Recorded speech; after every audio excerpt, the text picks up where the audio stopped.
excluded. That's why this is a pointed question, if we are looking at various mechanisms at the grassroots level, wherein, there also we have a need for pension, there also we have a need for insurance, there also we have a need for general insurance. We require, combo products there. Nothing of that sort exists. I think Anurag, who has been working right at the bottom of the pyramid with these people, I would like to ask you as to, what's been your experience and how is it that we tackle this problem? All of us are included, of course, but we are talking about the people who are excluded. Well, we are trying to do that slowly, but steadily. And then that's the only way to do this. It will take time.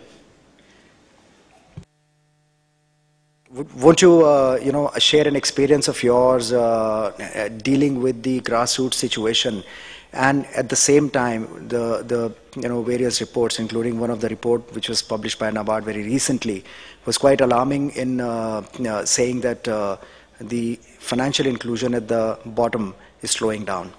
Doesn't it bother you?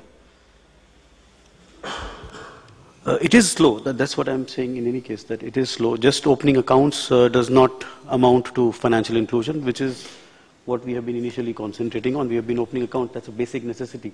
But if that account is not utilized by that person, it is not going to help very much. So it has to be products like credit, insurance, investment products, which would help him mitigate risks and better his livelihood that need to come about. It is a slow grind because there are risks involved for either that person or for the provider of the product, and these need to be properly addressed. Further here, see, actually there is right now from the experience of last 2 to 3 years about these inclusion efforts from the banking side, the question of viability of the intermediary, that is also coming into the fore, and Anurag will also vouch for it.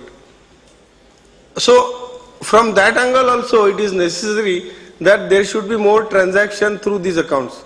Now when we want more transactions to happen, then more products should be added to that customer so that the transactions will increase. With increase in transactions, then the viability part can be addressed. So different products have completely different requirements to address them. The person who we put up there for opening accounts and for doing deposit and withdrawal is not a suited person necessarily for selling a micro insurance or a micro pension product. But I think one question I wanted to ask both Anurag as well as Mr. Kale, that when one is dealing with the bottom of the pyramid, in a sense you are acting as that the self-help group or whatever other form of that group, in a sense is helping as the honest intermediary, so to speak. What is your experience when you see the other side, the supplier coming with a push side approach? Is there any conflict at all, or is it easy to sort of dovetail the seemingly conflicting objectives of the demand side and the supply side? Is there a problem at all?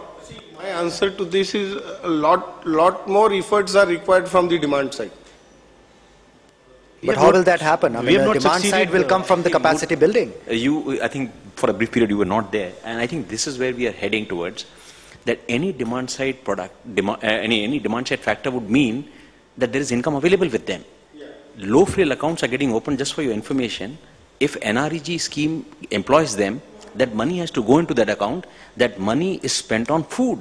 They will go in the evening, withdraw that money. Probably they're going to put extra effort to walk down to the bank and take the money out. But because you don't have a credible system of handing over the money to them, so it has to be pushed to the bank, because for various reasons, we know what are the horror stories involved when you transmit money from